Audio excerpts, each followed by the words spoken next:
Welcome, Greek U Nation, to episode number 528 of the Fraternity Foodie Podcast. I'm your host, Mike Ayalon, CEO of Greek University. I'm a speaker and an author. Our sixth book just came out last week. It's called I'm So Beautiful. It is ridiculous, unleashing and promoting strength, self-worth, and real sisterhood. So go and pick up that book on Amazon or Barnes& and Noble today.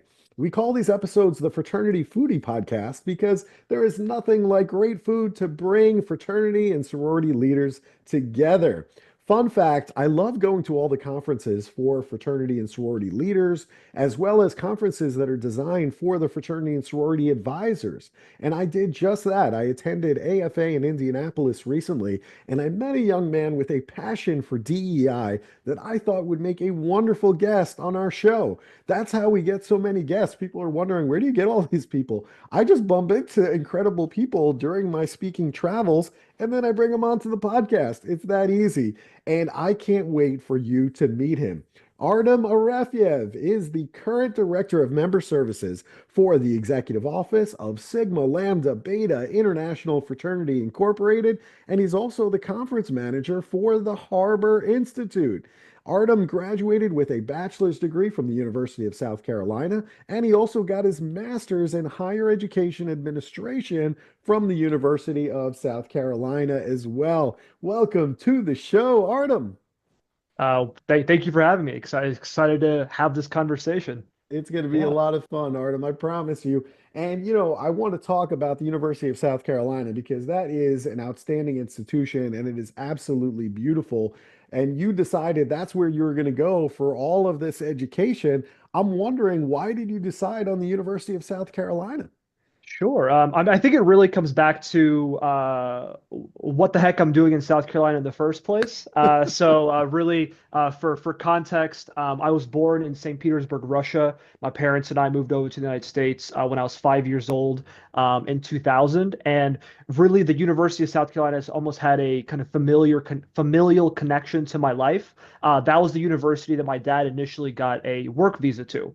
So when he was first trying to figure out moving out of Russia, how to get to the United States, he had some colleagues, some friends that worked at USC, the real USC, sorry, Southern California, Sorry, Southern California. but moved to USC, and it was just one of those things that my dad moved over, started working there. My mom moved with me, obviously not going to leave me in Russia, and so I lived in Colombia for a long part of my life. Moved a little bit around a little bit, but I claim South Carolina, grew up there from probably third grade up until into college. And I only applied to two schools for undergrad initially, University of South Carolina and University of Charleston. I Mm. got into both, but I think financially made the choice to live at home, attend the university for those 4 years. And then after I graduated, I went on to work in person in Iowa for the executive office of Sigma Lambda Beta, and really that kind of really got my passion going for higher education. And I knew I wanted to go to grad school. I knew I needed to go to grad school, but I wasn't the best student in undergrad, and so my grades did not reflect that. So it was one of those. I knew I was going back into a student environment as a student after being a full-time professional for 3 years, and so kind of an uncertain environment. Plus, it was COVID, which was threw everything off as well. I Mhm. started grad school remotely during COVID, which was a whole different can of worms. But I wanted to be in a place that I had comfort in, and so the University of South Carolina was just one of those schools. They have a great higher ed program, and that just kind of made sense to go back to school there. So lifelong Gamecock. Eventually, we're going to get our football team back in order, but we're definitely on the way there. So Yeah, get your South football team Carolina, in order. That's the only yeah. request that I would have. I mean, come on now. You got to do better than that. And and you're not Top the only top one. top 15, top 15 in the nation. We almost made the playoffs this year, but Let's it's go. Let's yeah. go. And that's so interesting too. And you know what? You weren't the only one who didn't do too well as an undergrad. I really did not do very well as an undergrad either, but somehow I managed to pull a 4.0 in my master's program and in the doctorate program. So it was just a matter of priorities. That's all it is. Like as an undergrad, Absolutely. the fraternity was the priority. and I put everything I had and then some into the fraternity at the expense of my grades. I mean, it's Mhm. just straight up that. It's not that it was necessarily overcomplicated. It's just my priorities were out of whack. And I had to explain that both in the master's program and in the doctorate program when they pulled my transcript and they're like, "What is this?" And I said, "Listen, you just got to judge me by my body of work. I know that these grades are not wonderful. I get that. However, you got to look at the whole body of work because that's a much more accurate reflection of who I am as a human, as opposed to just these numbers that you're looking at Oh for a yeah, GPA." absolutely. I know, Mike, you and I connected on that fact as well. Yeah. Because I had poor grades, I got in a probationary acceptance to grad school, and I got a 4.0, almost like out of spite. I'm not gonna do it Yeah. because I want to. I'm gonna do it because to show you that I can. And Right. you know what I mean? And that's exactly what happened. I So felt the same definitely, way. I was yeah, like, I'm going to execute just because you gave me a chance. And I appreciate that. And that's exactly what I did. I just went out yeah. and executed. And I think I was just in a better headspace too later on in life. That It's just probably like, helps as well. You know, you grow a little yeah, bit, you figure out priorities, you go from figure out there. your So priorities, you figure out what's important in life, and all the stuff that's not important just goes by the wayside, and you're fine with it. So anyway, so it was I think a maturity factor goes into it a little bit as well. But let's talk about the fraternity. I think this is really interesting. You're obviously a white man, born in Russia. What made you want to join Sigma Lambda Beta International Fraternity, which is a culturally based fraternity, when there obviously are IFC organizations on campus? yeah, absolutely. I mean, a question that I ask myself every single day, but always have the answer to, right? Especially being in this role, speaking with students, I get that question: Why Sigma and Beta? And clearly, the why is like you don't look like me, right? Right, So why are you? Why are you? Why are we brothers, right? And right, so for me, it everything goes back to kind of how you grow up, how you're inculcated in culture. And so for me, I went to a I'm a single child growing up, and I went to a predominantly black high school, right? And so I went from predominantly white district in middle school to a new school predominantly black, and it was a culture shock for me. Literally for the first time I stepped into a space, and no one looked like me, no one spoke like me. We didn't understand the world in the same ways, and that was a very important and an eye-opening factor in my development. By the end of it, I had a great time. I was in student government. I was the mascot. I was dancing in all the pep rallies. It was a very positive experience for me. And then I got accepted at the University of South Carolina, and it was culture shock all over again. PWI, very different environment where like, oh, I haven't lived in this environment for so long, right? So that was a part of like, okay, so being an only child, I knew I wanted to join Greek life. A lot of my friends were going through the formal rush process, and I started that process. And as I was having conversations with, the recruitment chairs and presidents and members of IFC chapters, not to say that they weren't great people, they just didn't have my lived experiences or didn't connect with them in the same way that I felt that kind of I wanted them to, right? And so at that same time, my chapter was just founded, and a friend that was a senior when I was a freshman in high school, we met each other through just we did martial arts together, and so he was one of the founding members of the chapter, and he said, "Hey." We just connected randomly somehow, and he's like, "Hey, we got this chapter. Come meet the guys." And walked into that space and immediately just felt at home. It was what I was looking for. It was the environment that I was looking for. Sigma Beta, you said mentioned culturally based fraternity. It's a Latino based fraternity, right? But our chapter was very multicultural, right? And then just found that home within the organization. And I think what really solidified it for me was when I went to our very first national event. It was in Loyola, Chicago, University of Loyola in Chicago. Um, in 20 I don't even remember 2015, that summer I think, or no, 2014, the summer, no, summer 2015. And so I walked into the space, and for another time in my life, no one looks like me. Predominantly men of color, a very large population of Latino men, but because we shared the same letters, did the secret handshake, and it was an immediate connection. And it was just one of those, doesn't really matter what you look like. We went through the same process. We're all brothers, and that really kind of solidified my place within Sigma and Beta, and it's kind of helped me with, just through the brothers, through the organization, through the connections I've made, just grow, develop as a person. So I've Sigma and Beta everything to thank for that, right? Even a job right now. So Yeah, it's true. And I love that story. I think it's a great story. And I think it's a good lesson too for some of these culturally based fraternities and sororities to keep their minds open in terms Hmm. of membership and who can belong. Obviously, the goal, I think, for all organizations, I mean, this goes certainly for the IFC and Panhellenic, but even for the culturally based organizations, is just to keep an open mind. Our Hmm. college campuses are just so diverse. And so, if the person that you're looking at is somebody who agrees with your values, like invite them in, right? I mean, somebody took a chance on you and said, let's invite this guy in and let him meet the brothers and see what's up. Yeah. And so I love that. I think we all need to be paying attention to that, and really strive for a diverse organization. Um, I still remember the time when I went to go visit our chapter of Sigma Pi, a historically white fraternity, and it was out at Cal State Dominguez Hills. And the chapter was 100% Latino. Hmm.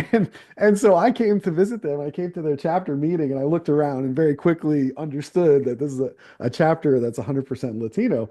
And one of the brothers pulls me aside and he goes, "Isn't this great? Look how diverse our chapter is." Hmm. And I started Right. laughing. And I started laughing. And he goes, "Why are you laughing?" I was like, "Well, I understand the meaning of diversity, and what I see here is not Not diverse." diversity, right? In comparison to what, right? So Right, in yeah. comparison to what, right? Like, yes, you're, if we go to, our conference, our leadership conferences, or our convention, then yes, you are diverse there, no doubt. But in this room, I'm like, I don't think you really are. So that was always interesting. And then also this past summer, I went to go speak at Lambda Theta Phi's convention, Hmm. and I just loved the brotherhood. I just thought it was just incredible, and I love the mission too, right? I mean the work that you're doing, whether it be Sigma Lambda Beta or Lambda Theta Phi or whatever organization that's Latino based, I just love the mission because I think you're literally creating um, promising futures for all of these brothers that ordinarily, I mean, if you look at the statistics in terms of Latino men graduating from college, those numbers are not as good as white students. I mean, they're Hmm. just not. Okay. It's just a fact. And so, what can we do in order to ensure that we retain these Latino students that are growing on college campuses in number considerably every single year? The way to do it is give them connection. And I Hmm. think that Sigma Lambda Beta and Lambda Theta Phi and the other Latino fraternities, that's exactly what they're doing. So I believe that you're not selling brotherhood, you're selling opportunity. Do you feel me? Yes, absolutely. No, I think I very much like agree and reflect on everything you're saying there. I think whenever I speak to the students I work with, right, predominantly first generation men of color, Latino men, I always talk about why Sigma and Beta exist historically, right? And so it was Mhm. founded at the University of Iowa in 1986, and at a essentially to create a home and a network for Latino men at a predominantly white institution. And when I verbalize this, I always have to say I recognize this sounds insane coming from someone that looks like me, right? And always cuts the tension and kind of goes to that point where ultimately, as Latino-based organizations or culturally-based fraternal organizations kind of move forward into the future and what this looks like, continuing to be a reflection of kind of the growing diversity within America, college campuses, and kind of the umbrella keeps going on from there, but just making sure that we're a reflection of that and a positive impact to these students. So, Yeah. like I said, I do that every single day within the conversation I'm having, and just kind of continuing to try and push that needle in a positive direction. I So, love that. So, what do you do as director of member services for the fraternity? yeah, absolutely. I mean, the joke is what don't I do? But it's really my core is student development, Okay. right? And you and take that into however you want to look at it, right? So any sort of chapter leadership development, uh, programming development, helping them with recruitment, helping them with fundraising, helping them with marketing on campus, helping them connect with their alumni, connect with their campus professionals, right? Connect with community groups as needed. Um, and then I deal with some of the more difficult sides of working for a headquarters office, conduct, investigations. I'm dealing through a few cease and desists and investigations currently right now, right? So that it's we're a small but a mighty office. So that's kind of like what don't I do? Helping with planning and development of our national conferences, Leadership Institute and BetaCon to really focus on that leadership development. And the idea is that when we ask our students to travel to a national conference somewhere in the United States, we try to keep it centralized and try to keep it as affordable as we can. The idea is that our students are not leaving with they're leaving with inspiration, they're leaving with connection, they're leaving with network, but they're also leaving with tools to then directly affect their chapters on the ground. So that's it gives you a very slight taste of what I do, but every single day is different. Every single week is different. You have no idea what's going to come across your email, as I'm sure you can attest to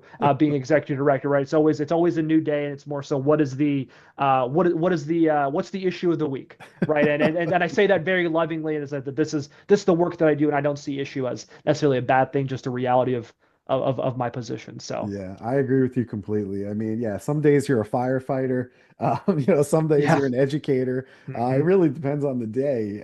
But yeah, the people like us who just love this, it's great because you don't really know. You wake up every morning and you have absolutely no idea how your day is going to go. You have some plan, but sometimes that plan goes out the window because Right. you're a firefighter today and you didn't expect that there was going to be a fire today.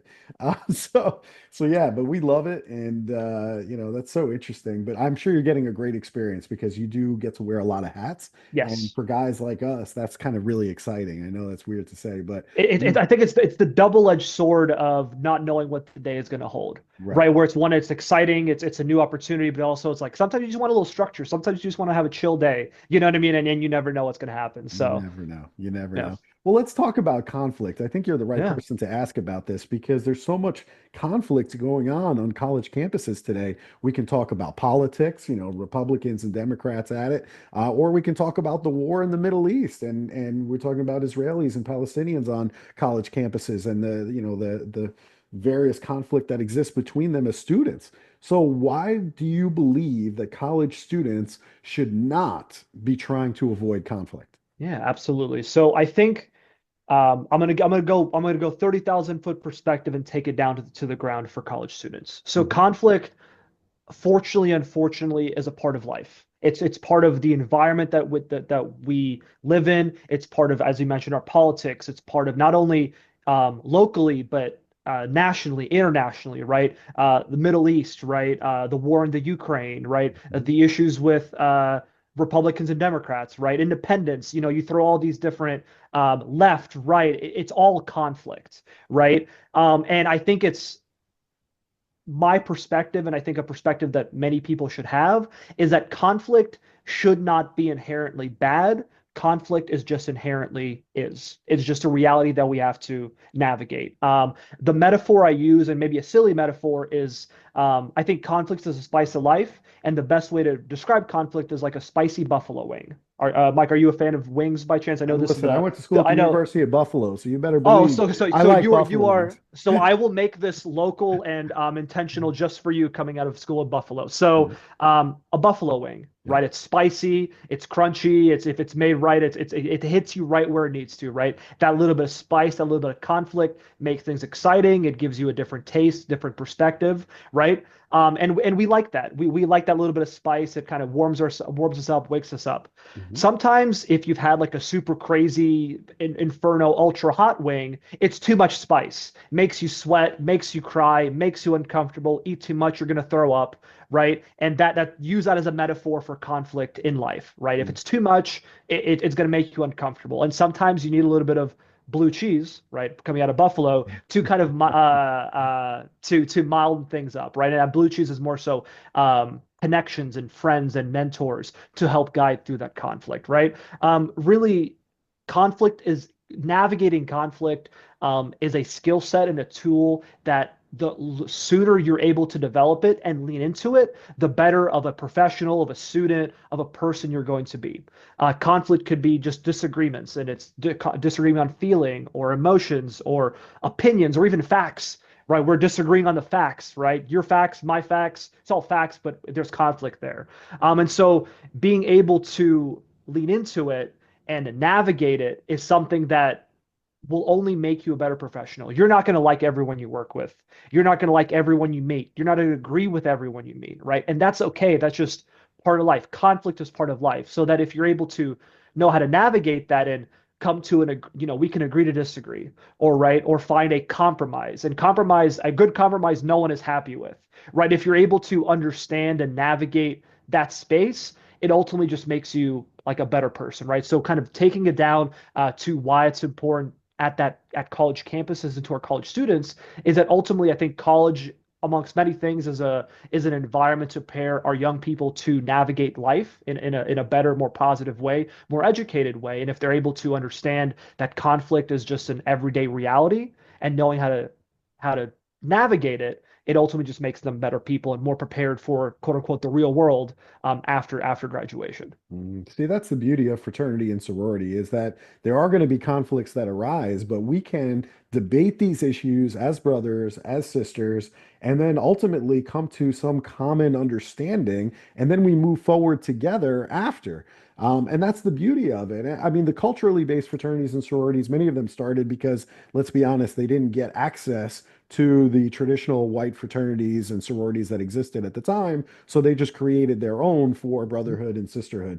But if you go back to, let's say, the late 1800s, early 1900s, the reason why these historically white fraternities and sororities existed is it was really debate. I mean, it was a debate club. They wanted to talk about certain things that the colleges did not want them talking about on campus. The Mhm. colleges, what do they want to talk about? Religion, the church. And, the students were like, hey, we want to talk about other stuff. Right. And since it wasn't allowed at the university, they just pulled it off campus and ultimately got a house to talk about it. And that's what they did. And so I think that debate is really part of who we are as fraternity and sorority members. And we really shouldn't shy away from it. I think it's the best part about fraternity and sorority is that debate. So don't hide those pieces from your new members. I sometimes hear about fraternities and sororities telling their new members, oh, you can't come into the meeting because we're disagreeing on stuff.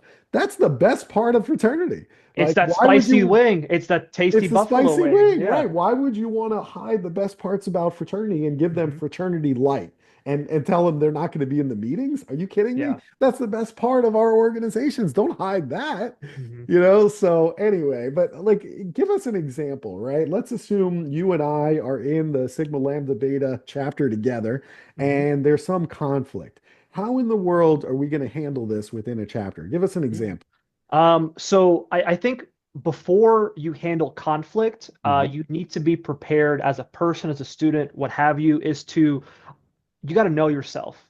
You got to start having that internal dialogue first, because when um, confronting conflict, your ideas, your realities are going to be challenged, right? And so when you're having that, looking yourself in the mirror as you're having that internal dialogue, one, are you prepared to have these ideas challenged, right? Are you secure in your thoughts, in your perceptions, in your realities to have them challenged, right? And then as you have that internal monologue, even think through all the ways that it could be challenged, and maybe think through on the other person's perspective of, okay, what are they going to bring up and how does this align with my point of view, right? And then once you've done that, and I think an important aspect is also knowing when to ask for help. Right. I think this is an important part that unfortunately in the role that I have at times at that student level, look, the moment I think I know everything, I know nothing. I'm a lifelong learner, right? And I think everyone else should be. And so the moment I'm in a place, I stepping into a situation and I think I know exactly what to do, I don't know anything about that situation. So knowing when to ask for help. Certain conflicts, let's just say, you and I are arguing about, I don't know, you ate my lunch and it clearly had my name on it, Right. right? Clearly, it said it had Artem written on it, right? That is something that I think can be solved internally at that chapter level, right? Just, maybe you and I having a conversation, just literally just the two of us, Yeah. right? Maybe if it's a little bit of a bigger issue, Artem's beating everyone's lunches for the past month, and this is now a chapter issue, right? Right. Just to keep it PG, right? Sure. I think that that's something that can absolutely be solved internally, involve the exec board, involve your chapter, and really have that set some ground rules, right? But keep it professional, keep it mature, and just talk through things. Get to a compromise. And once again, I reiterate, compromise is not you a little bit happy, me a little bit happy. A good compromise is both of us are unhappy. And I think that really is the key to a good compromise, at least in my opinion. Mm. But then when you, and this is kind of what I say about asking for help, even if it's like a low level situation, like, Artem ate my lunch, maybe talk to your advisor, talk to your FSL person, talk to your headquarters professional, because um, it helps to get guidance on working with this, right?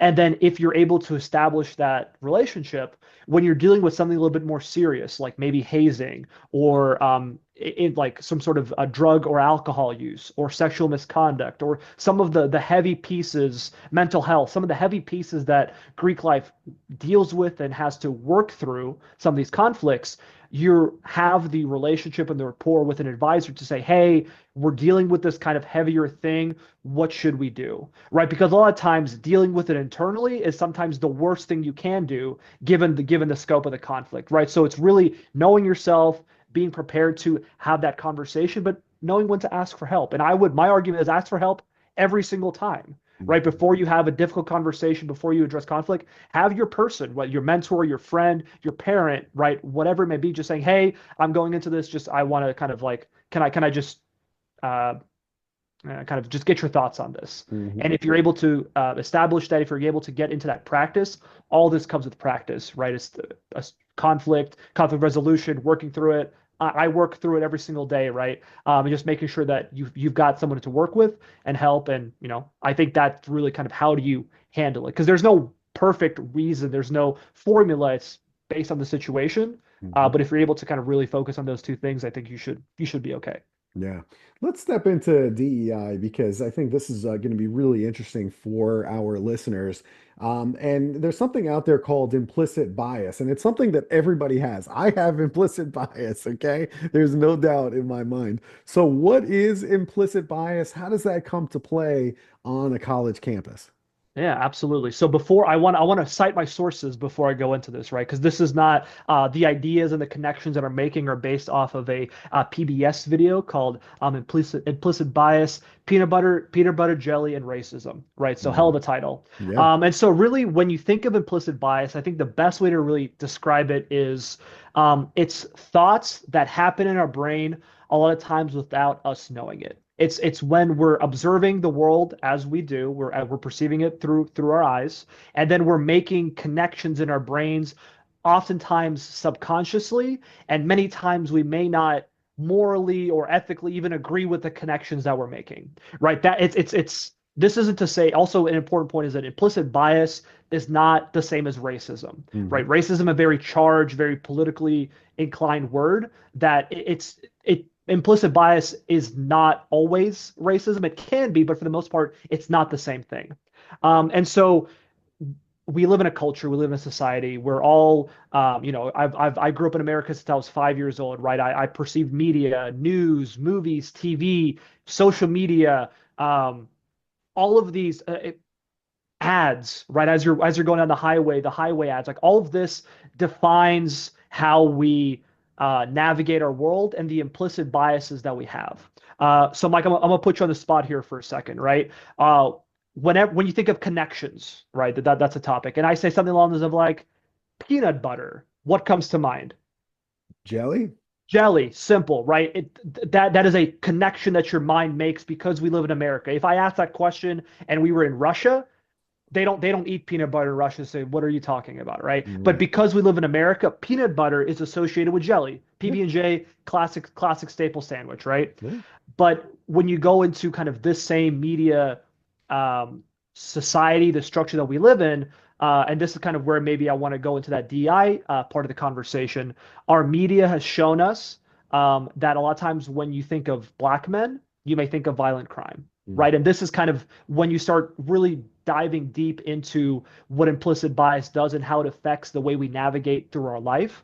But implicit bias isn't necessarily always about race, right? It's about everything. So if I ask someone in Russia what they think of an American, they might think of a guy in a baseball hat eating pizza, being loud at a restaurant, right? That's not necessarily true, but whenever you tell them that, there's a stigma of Americans internationally, right? And that's just like implicit bias that they've perceived from their medias, their cultures, but also their lived experiences, which I think is an important aspect to this.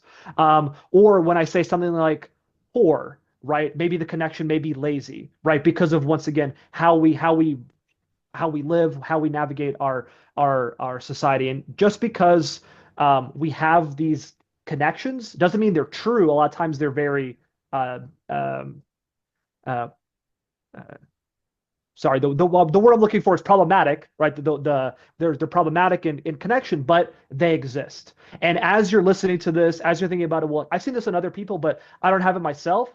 You may have something called blind spot bias, right? Where you see it in others, but you don't see it within yourself. We're all humans. We all live in this society. We all perceive that same media, and we all have implicit bias. Mhm. And maybe to take it to that Greek life perspective, um, for me, whenever I describe my organizational experience, I say I joined a fraternity.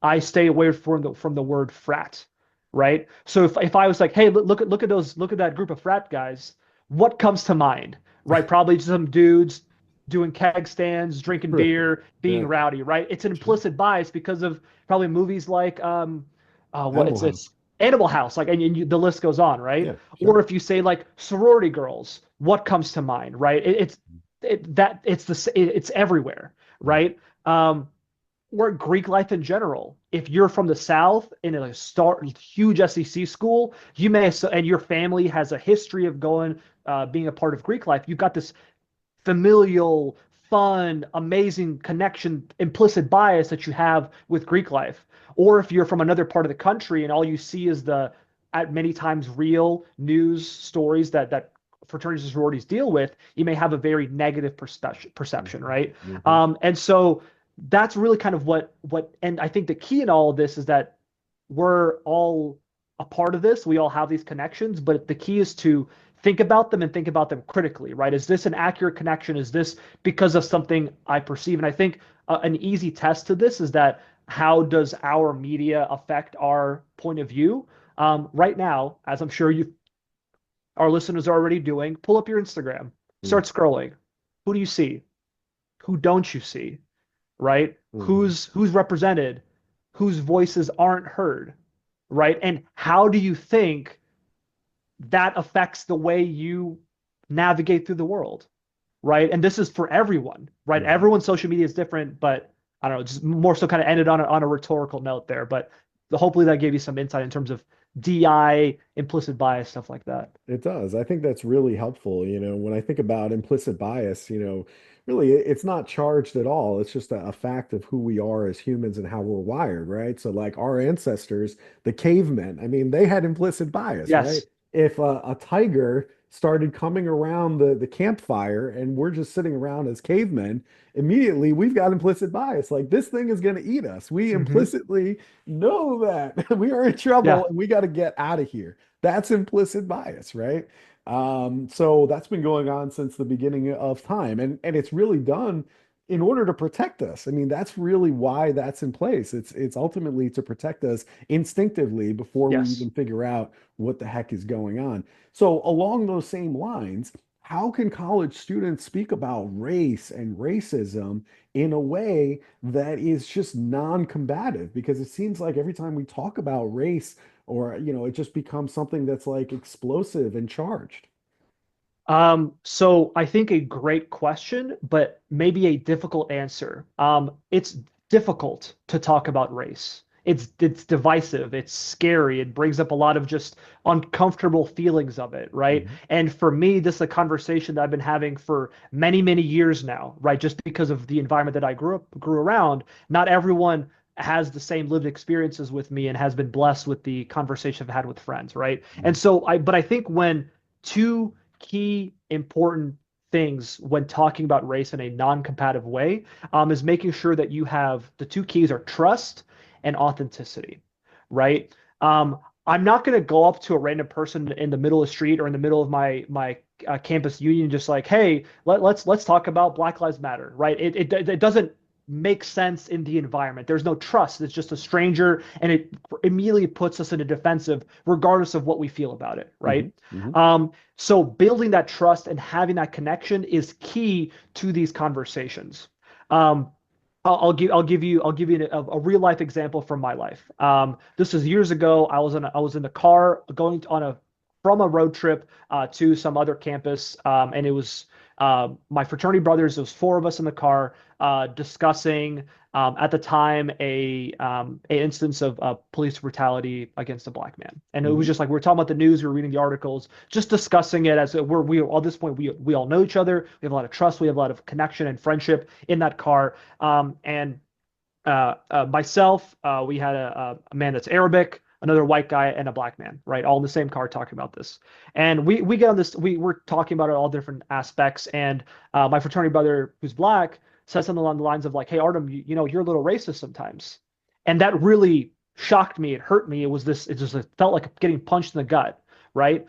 And I sat with it. I processed it. I even afterwards followed up privately saying, "Hey, can you like give me some more insight? Because I'm not hateful. I don't think, like I don't, what I mean." And he took the time, gave me some perspective of what it was, and and I really appreciated the growth that I had from that. But that conversation could not have happened, or the growth that I had from it, if there wasn't trust and care and love between us, right? And not to say that this was years of connection that we had, but that trust is such an important aspect. So even if it's between students or between chapter members, you have to establish the fact that we're all trying to learn and grow and figure this out together. And then that last piece is that authenticity side, right? If you're having this conversation without that self-reflection, looking yourself in the mirror and really being honest with yourself, right? When I was told that statement, I had to really dig deep and say, you know what, he's right. The things, some of the jokes that I was making, some of the things I was saying are racist, right? And that was hard to admit, and it's hard to admit now, right? But having that ability to be introspective, look at yourself in the mirror, and then grow and be authentic through it, talk about it authentically, is how you help move that conversation, help navigate that space in a way that um, ideally creates it in a kind of a non-combative way. Look, we're not going to solve racism overnight. We're not going to solve racism in a year, right? But if you're able to create trust, create connection, and speak on it authentically, um, we can get there. Listen to not to respond. Listen to understand. I'm going to say that one more time. Listen not to respond. Listen to understand. Conversations about race and racism are inherently a conflict, but they're not meant to be necessarily a debate. It's meant to be a conversation. It's meant to be a growing opportunity for everybody. Hmm. Listen to understand, don't listen to respond, right? And it's also okay to not understand. I don't get your perspective. That's okay to say. Be authentic about that. And then through that trust, through that conversation, maybe you can get to a place of some understanding, some mutuality in that space. So once again, a difficult thing to do, but if you focus on trust and authenticity, I think we can slowly move that needle and have that conversation. I love it. So, in your chapter of SLB, I mean, you had a Latino brother who actually made that ask to bring you over to the house to meet the guys, right? And here we're talking about authenticity, we're talking about trust, all of the things that you just talked about. How do you authentically build these cross-racial connections on college campuses in order to have a more diverse organization? Yeah, absolutely. I go back to that place of authenticity. Mhm. Why do you want to do this? Right? Is the Mm. first question I would, to answer your question with the question why, right? Why? Is it because you want your Instagram reel to feel more diverse? That's probably that's the kind of problematic, right? Are you wanting to have these not kind of, it is problematic, right? Or are you trying to have these conversations just so you can have X amount of people of color in your chapter, kind of a tokenism approach? Mm. Also problematic, right? But if you're authentically, look, I just want maybe, we're growing in diversity as a society, right? At Mhm. the local, state, national, or even international level, right? Our colleges are becoming more representative of the United States population. Shouldn't our Greek organizations also be representative of that at some level, right? And so if you're asking those questions, that's really the approach. You're at a great start. And so, how do you, how do you build these connections, right?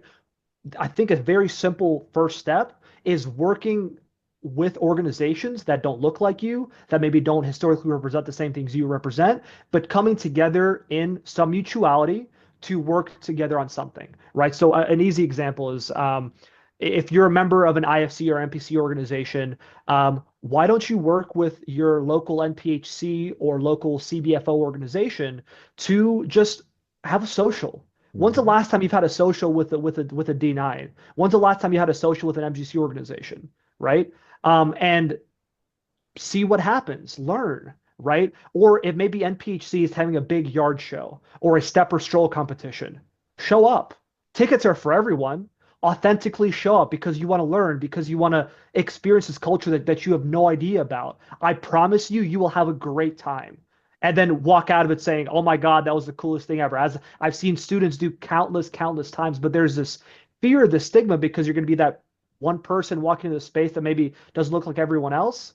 Well, maybe welcome to their perspective, right? And Mhm. so like it's a very authentic, natural way to do it, right? Or maybe at the community level, host a speaker, put on an event, do a food drive, do whatever it may do, but do it in partnership. And I think a key to this, and maybe going back to that foodie podcast thing, break bread, Mhm. right? When you're working with these people, have a meal. Put that into the programming, right? It doesn't have to be a fancy meal. It doesn't have to be an example of their culture. Hell, have pizza. Have a pizza party. You know what I mean? And make an attempt to, connect about sports or music and you'd be surprised how many connections you have. And that builds to that authentic place. And so that when maybe you're working with your Latino student union on campus as an IFC or MPC, and you really connected on football or a sport with a few of their guys that aren't affiliated, right? I bet you those guys would be very interested come springtime when it comes to spring recruitment, saying, "Oh, these guys are kind of cool. I know they're having recruitment. Let's come around, right?" And you build that connection authentically, right? So, I yeah, love that. That's a great answer. And by the way, those step shows are probably the best part about Greek life. I'm just going to yeah, throw that out there. hmm If you haven't seen one, you got to go and check it out because honestly, that's my favorite event every single year that I attend, whether it be at AFLV Central or NGLA. These are honestly the best events that I get to go to every year, and I look forward to it because it really does showcase the diversity within our fraternities and sororities, and that's just a beautiful thing that needs to be celebrated. The other question that I have is for all the predominantly white organizations that are listening here, let's call it IFC, Panhellenic, how can they better support some of the marginalized groups within their chapters, as well as even just their campus? I mean, what types of things? I mean, you kind of mentioned a couple of them there, maybe breaking bread and maybe attending their events. Is there anything else that they could do, let's say, for the D9 or the MGC organizations? yeah, absolutely. So I think really, I'm going to speak to the members that are a part of, let's just say, a person of color is a member of an NPC or Panhellenic organization. Great. This is not a new phenomenon. Right. This has existed for years now, Hmm. right? And these students want to be a part of these organizations. They want to be a part of these spaces, right? Their upbringing has made them very comfortable or looking for that connection. Fantastic, but that doesn't mean that they also don't live in America. They don't live in our society, right? And they're going to unfortunately experience discomfort. They're going to just they might experience discrimination. They might experience direct racism, right? And I think the key in supporting these students as maybe an e-board or a student in these predominantly white organizations is listen and give space, right? Let's just, creating space, making sure that you build that trust, you build that connection, that first they're comfortable to even bring this up to you, right? And listen to understand, not to respond. And I think when you, and the final key in that support is, let's just say a friend, we're a part of the same predominantly white institution, and my chapter brother who's black comes to me and saying, I really had this really negative interaction at a party we had or a tailgate from a chapter brother B, right? I respond saying that really sucks. And so what can I help you with this? Sometimes they just want to vent. Give them space and listen because you might be actually no. We're going to address this at the e-board level. We're going to have an internal chapter meeting and we're going to really solve racism within our chapter. If they're not comfortable doing that, don't force it on them.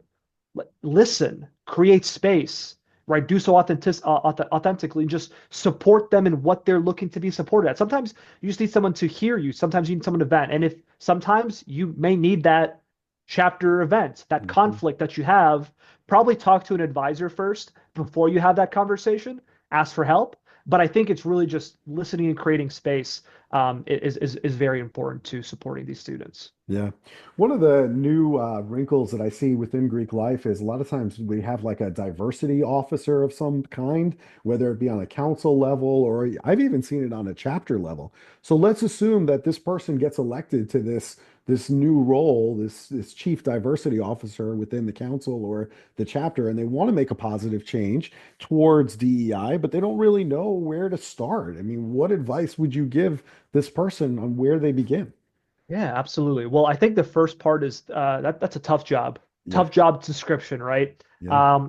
But really, I think knowledge is power, right? Before you can learn about diversity, equity, inclusion, racism, all these things, have that internal conversation. Why are you doing this? Are you prepared to do this? It's a tough journey, tough road. There's a lot of self understanding and self reflection that needs to occur, right, to do this role well, Mhm. right? But ask questions, right? And once you're able to really understand the why of why you're doing this role, I think the best way to learn is really um, Google. Google is your best friend, Mhm. right? I think, if you want to learn about diversity, what is diversity on college campuses? Google. There's articles, there's research, but at the same time, this is an important point I want to make. Your campus has offices and professionals that specialize, have masters and PhDs in this subject. Mhm. Now, I also want to acknowledge that in the growing landscape, the changing landscape with politics and universities, the phrases of DEI are becoming, you don't use those anymore. Right. That doesn't mean the professionals aren't there. That doesn't mean the research has gone away and just been erased, right? These the information is out there. It's just making sure that you're reaching out and trying to make those connections. Ask those questions. A simple one is maybe there is a professor that specializes or lectures on a class about African American history, right? That may be a good connection to make, saying, "Hey, I'm Artem. I just got elected as the chief diversity officer for my chapter, for my council. Um, I'd love to just have some resources and, read some information of kind of how I can navigate my role." 9 out of 10 times, I think they would love to have that conversation with you and would love to provide those resources. If not, your campus probably has a multicultural student service center or something like some sort of institutionalized program or office that deals with this. Ask the question, be authentic, right? And listen. I think Mhm. really is all good places to start. Yeah. Are there any like books or articles that you recommend for somebody who's Yeah. just starting to learn about DEI? Absolutely. So I wrote these down in preparation for our conversation today. So two great books that I've read and recommend to anyone. I think the first one is So You Want to Talk About Race. The author is I butcher her name every single time. It's Ijema Oluo, and so it really breaks down this conversation, this topic in a way that's very digestible and very non-confrontational. It keeps it kind of safe. It makes it digestible. And then the other one, if you want to get a little bit more deeper into this topic, it's called "Why Are All the Black Kids Sitting Together in the Classroom" by Daniel Tatum. Right, and that really gets into a little bit more nitty gritty, the deep dive into this topic. And then I'm a big podcast movie person. It's available on YouTube for free. It's called 13th. It's a documentary about institutionalized racism in America and how slavery is connected to the 13th Amendment and our prison system and all of these things. So if you Mm. really want to get into the nitty gritty of it, a great resource to watch and to read. Excellent. So Excellent suggestions. I love it. Now, my weakness is really good food here at the Fraternity Foodie Podcast. So the next time I end up in Charlotte, North Carolina, where should I be going for a great bite to eat? yeah, absolutely. Look, I like you. I love food. I will try anything once, and then if I like it, try it forever. Right. Um, I was thinking really hard about what to recommend. So I'm still a year into Charlotte, so I'm still figuring out all the good places. Hmm. Um, a really good, a very authentic Vietnamese restaurant. If you like Nice. pho, if Oh you yeah. like Vietnamese food, spring rolls, Oh yeah. the little peanut butter sauce, right? Is called Ben Thang. It's Vietnamese cuisine, Yeah. right? BENTHANH, Vietnamese cuisine. Delicious food. Get the beef broth, get the seafood, get the seafood bowl. I'm still learning all the things, and they have the authentic Vietnamese coffee, where it's the drip into the condensed milk over ice. If you've never had Vietnamese coffee, I recommend it to everyone. So if you're ever in Charlotte, Ben Thang Vietnamese cuisine. I'm gonna meet you there because I'm getting hungry just thinking about it. And yeah, a good pho, there really is nothing better, in my opinion. I mean, there's Yes, just really nothing better. It's it's just life-saving at times. life-saving. It's quintessential, and it's just amazing Vietnamese food. So go and check that out in Charlotte. And if our listeners, if they want to book you, maybe to speak on their college campus, maybe they've got a consulting project ready to go for you, where should they go in order to connect with you? Yeah, absolutely. The easiest way is just send me a direct email to my personal email. It's AVAREFYEV, AVArefyev at gmail.com. AVArefyev at gmail.com is the best way to reach me. Just send me an email and I'll be sure to connect with you and see what services and help I can provide to you. I love it. Fantastic. Well, Artem, thank you so much. It was a pleasure meeting you, of course, at AFA. And I'm so grateful that we're connected now. And I'm grateful that you were able to come on the show and share this incredible information with all of our listeners. I think a lot of them are going to find a lot of benefit in hearing your words. So thank you. Thank you so much for the time that you spent with us today. Yeah, thank you. Thank you for your time and apologize. I tend to yap sometimes, so hopefully this didn't go too long. So thank you for the opportunity. Of course. And to our listeners, if you enjoyed this conversation with Artem, I want you to like it and I want you to share it with other college students in your chapter or in your council that need to hear his words. Thanks so much for joining us today. We'll see you on the next episode of the Fraternity Foodie Podcast. Bye for now.